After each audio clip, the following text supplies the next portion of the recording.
Ladies and gentlemen, that was Diva's first collection that you saw. And for those who don't know, the beautiful ladies clad in the 6 yards of garment is called a sari. And the presentation of outfits today display the East and West blend. We have taken the beautiful styles from the West with the wonderful colors of the East to create Divas for you today. Thank you very much as we proceed on with the program. Hope you enjoyed that, and a big hand for our models. Thank you. At this point, I'd like to continue with the program, and I believe we have Keisha Ayari from IACF, who will be briefly introducing the next guest and talking a little bit more. Thank you very much.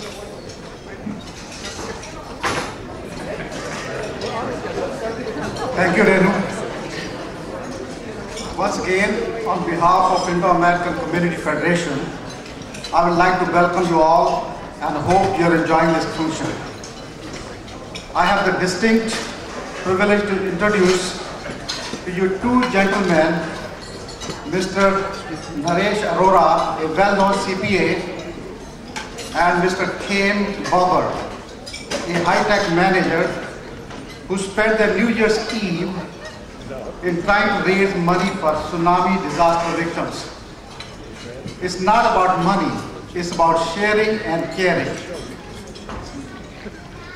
It's a commendable act, and I feel very honored to request both of them to this stage and to say a few words.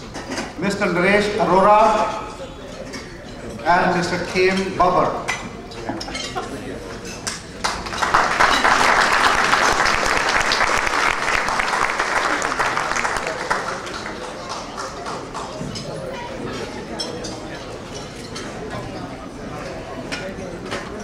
Looks like they are not here, so maybe we will introduce them again. Thank you. That's okay, Friday night, everyone's running late, so let's continue. We'd like to invite Cindy Bonnier from the Fremont Chamber of Commerce to share a few words with us, please. Thank you. Thank you very much. The Fremont Chamber of Commerce values the many different communities and cultures that come together to make our city. Our mission is to promote, support, and enhance a positive business environment, and to that end, we believe that our key to our success is building partnerships. We have several events coming up that display that partnership building. One is coming up next week, and that is the Business Marketplace 2005 on January 27th, and it is a showcase of all of our members, and we invite you to attend at the University of Phoenix. Another very important partnership that we have formed this year is with the Newark Chamber of Commerce and the Union City Chamber of Commerce to bring the Tri-City Manager Luncheon, where the city managers from the Tri-Cities will address the cities and answer the questions and concerns of the businesses. We will be partnering. We have one very important partnership we consider is that what we have with the city. And we will be presenting the State of the City luncheon coming up in April. And we look forward to that, as well as our inaugural gala on March 12th. One very important event that's coming up is the Fremont Festival of the Arts. And that gives us the opportunity to bring together many different cultures, many different community groups to address, to entertain the city. One last thing that I want to tell you about is our open house, and that gives us the opportunity to show off exactly what the Chamber does, and that'll be coming up on April 27th. And we're very pleased to be able to announce that, and we hope that you'll join us. Lastly, we want to show our appreciation to Siobhan Zucci and the Indo-American community, and we have a plaque to present to him as he just walked out the door. Siobhan?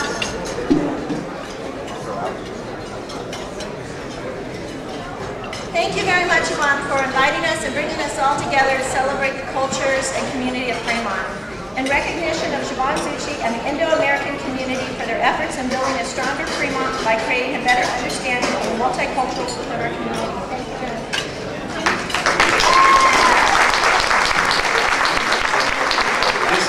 Indeed a great honor because I didn't expect this, but thank you very much.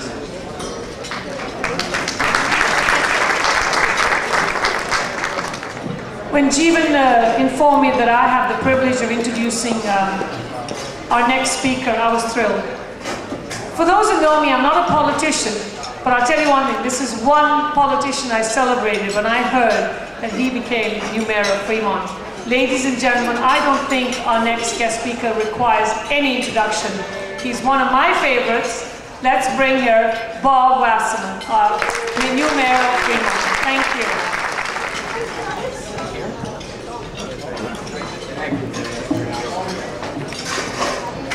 It's great to be here this evening. I'd like to welcome everyone.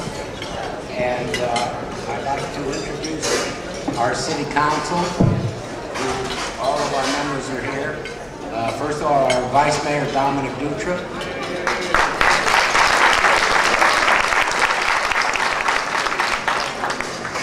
Council Member Steve Cho is here, and I don't know. Council Member Bob Wachowski. And our newest council member, Councilmember Anu Natarajan.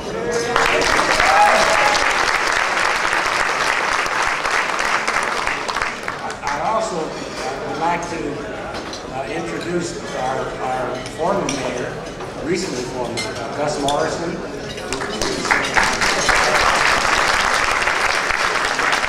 Also, our last two city managers are here. Current city manager, Ed Diaz. Stand up, Fred.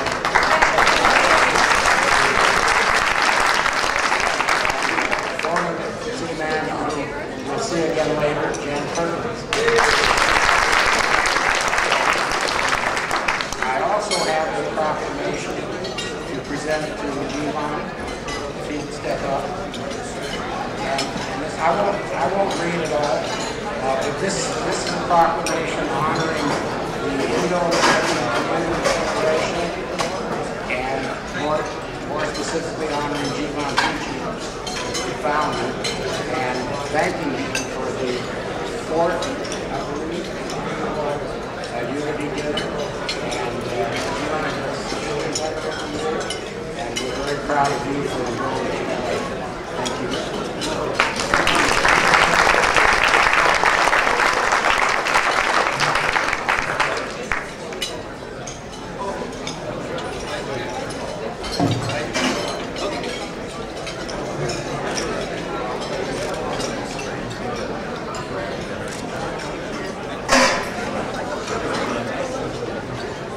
Ladies and gentlemen, as we proceed on with the program, the next item is a real fun dance by Tiny Little Folk.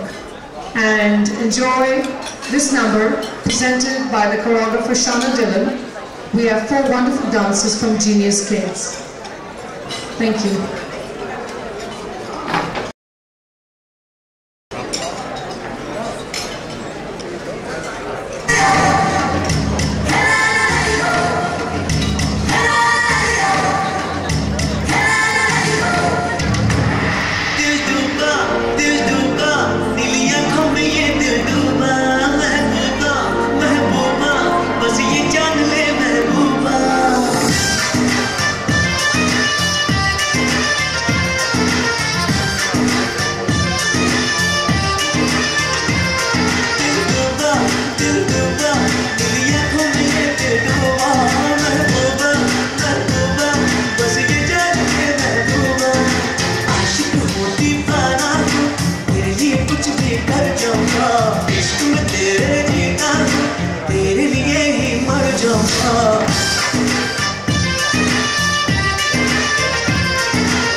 We have Rahul Joshi, he's 4 years old. Asha Raikan, she's 5 years old. Chidin Ashyapam, he's 5 years old. And Neha, 6 years old. 5 years old. And I'd like to present the dance choreographer. It takes a lot of patience to work with these wonderful Genius Kids. We have Shauna Dillon. Thank you, Bob. Our next guest also requires no introduction. An activist and very involved with the Fremont Democratic Forum and a very good friend of the Indo-American Community Federation. I'd like to invite John Smith. Thank you.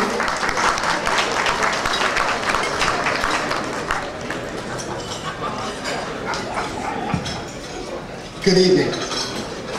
It is my privilege and honor to introduce the next speaker tonight. He comes to us from our area, and I think he supports more of our local organizations than just about anyone I know. He was born in the East Bay to immigrant parents from the Azores. He has a long history in our area. After serving 4 years in the Navy and working 12 years at the Lawrence Livermore Laboratory, he established his own real estate firm in 1972. He entered the public service arena in 1980 when he was appointed to the Fremont Planning Commission, and then was elected to the Fremont City Council in 1986, where he served 10 years. He was elected to the Assembly from the 20th Assembly District in 1998, where he just completed his 6 year service. Throughout his years in the Assembly, he was the author of legislation on a wide range of issues, among the most significant being transportation funding legislation, legislation establishing the Spinal Cord Injury Research Fund, Veterans Bond Act of 2000, fire safe mattress requirements, state special schools teacher pay equity, and prenatal HIV testing, among many others. Great-grandfather of 1, grandfather of 14, father of 5. Husband of the founder of the nonprofit organization One Child, Ms. Bernadine Dutra. Please join me in welcoming to the lectern a man whose compassion, understanding, and work ethic for our area knows no equal. The next California Senator from the 10th District, Mr. John Dutra.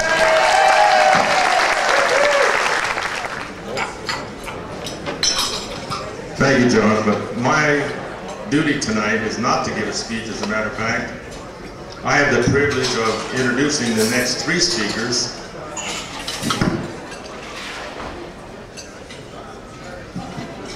And the first speaker I'm going to have the privilege of introducing today is Congressman Pete Stark, who we all know has served our community for many, many years. Congressman Pete Stark has represented the 13th Congressional District of California since 1973. We started our business in 1972, Congressman. It was a good year. Pete has chaired the Health Committee since 1985 and through 1994, and is currently ranking minority member on that subcommittee.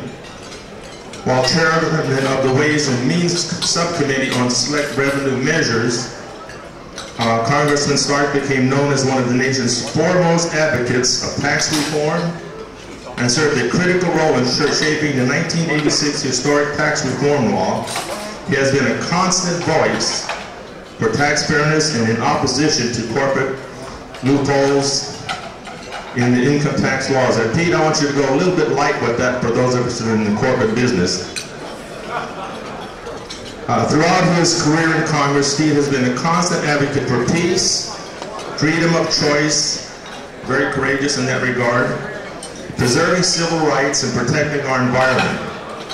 He has been a tireless advocate for children, the elderly, and the disabled, as well as for workers of the 13th Congressional District. Some might know this, but Pete is a graduate of MIT with a degree in engineering from the University of California, Berkeley, and has a master's degree in business administration. And for those like myself and my son Dominic who have master's degrees, we have a slight preference to having MBAs in elected office than we do lawyers and people. A veteran, Stark served in the Air Force. Stark's community, church, and civic activities have included Director of Common Cause, Chairman of Board of Trustees, Stark King's School of Ministry, Board Member, Housing Development Corporation, Board Member, and a Consul for Civic Unity, and many others. Ladies and gentlemen, it is my great pleasure to introduce our great Congressman, Pete Stark.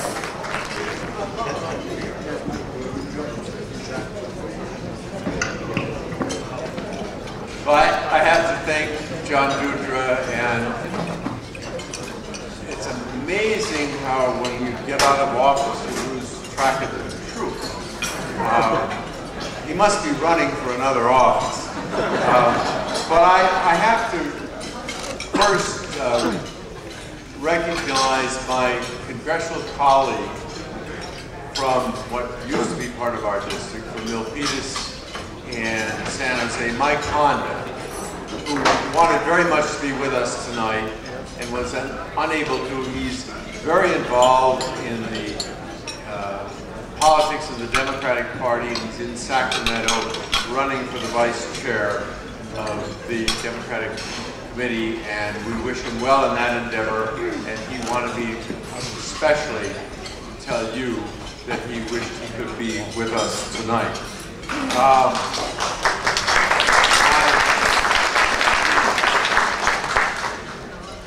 My congratulations to Jivan for the success. I think this is the 4th annual event, and it's a remarkable event.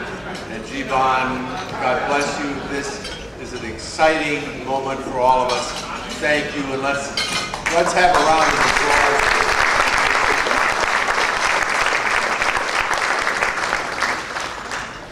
I gather that the idea for this came after the tragic events of September 11th, and I think that it's amazing to note in a community such as ours, where the attempt was to assess blame on a variety of ethnic and religious groups for this tragedy, that in our community we have stayed together, and there's been precious little, if any, acts of crime or retribution. We have stayed together in the Tri-City area as one unified body, and I think that's a tribute to all of us. And I want to congratulate each and every one here for their work in staying together and keeping our community as a unified community that works for peace and openness in our society, in this community. Thank you all for that. Now, I also want to thank, because the tsunami event was more tragic than any of us can imagine in this century. And the way that we have, and you, have all organized to come together, I'm somewhat concerned that our government has said, you must do this, and charity must do this, while I'm being asked to spend a lot of money in Iraq that I'm not sure I want to spend there.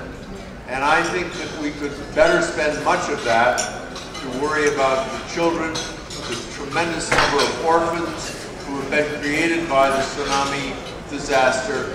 And I hope that all of you will continue to express your concern, and that perhaps Washington will hear that we should not be the 9th nation in the world in terms of what we do to help there. We should be the leader of nations in helping in that tsunami event.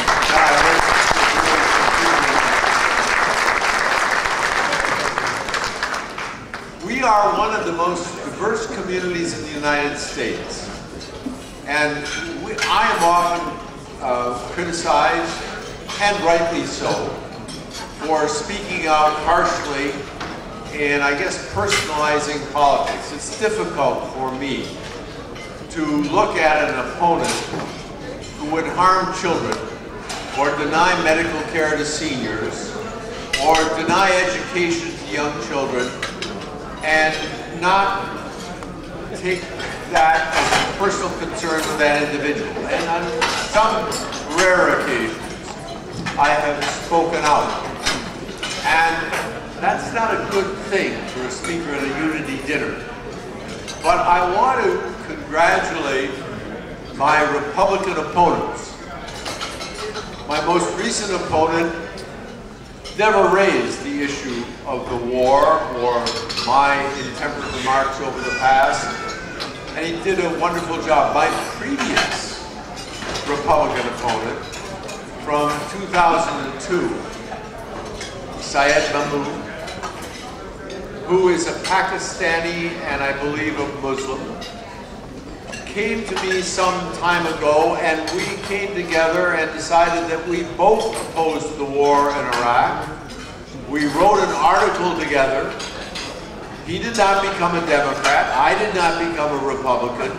But we came together to say that people of different religious backgrounds and different ethnic backgrounds, both and different political backgrounds, both understood that it was in coming together for peace that we could help our community.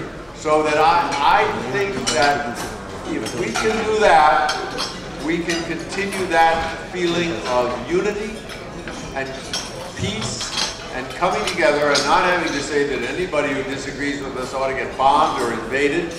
And so I want to suggest that the example set behind Pete Stark and Syed Mahmood can be continued throughout the country, not just in Fremont where it exists. And I want to say that in unity, we can progress to help all people. In this unity, we can fight, and we can have a lot of political disagreement, and we can have a lot of debate, and sometimes even some fun, but we won't get much done.